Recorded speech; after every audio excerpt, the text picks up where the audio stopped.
অপূর্ব খুব সুন্দর করে কথা বলে না, বলে মিঠু আপু রাজের কথা বলো না, ও রাজি রাজা একজনই হয়, ওর মতো কয়েকটা রাজা থাকলে আমাদের কষ্ট অনেক কমে যেত।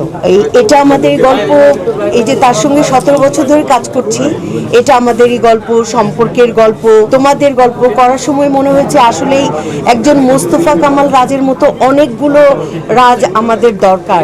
আমাদের এখন বয়স হয়েছে, আমাদের আরামে কাজ করা দরকার। এই যে সে প্রতিটা শিল্পীর 5 দিন 6 দিন করে ডেট নিচ্ছেন, উনি ওনার লাভ লসের কথা চিন্তা করছেন না, উনি চিন্তা করছেন যে কাকে কখন লাগে বলা তো যায় না, উনি টাকার কথা চিন্তা করছেন না, উনি জান প্রাণ দিয়ে খাচ্ছেন, উনি ওনার ঘুম নষ্ট করে ঠিক 9টায় সেটে থাকছেন। তো এই যে আমাদের গল্প, এটা আমাদের গল্প শেষ হয়ে গেছে। এখন সকালবেলা উঠে মনে হয় কি জানি নাই, মানে ওই যে আমার সবসময় একটা প্রতিযোগিতা থাকতো যে পরিচালকের আগে আমাকে সেটে পৌঁছাতে হবে, ওমা গিয়েই দেখতাম পরিচালক সেটে বসা।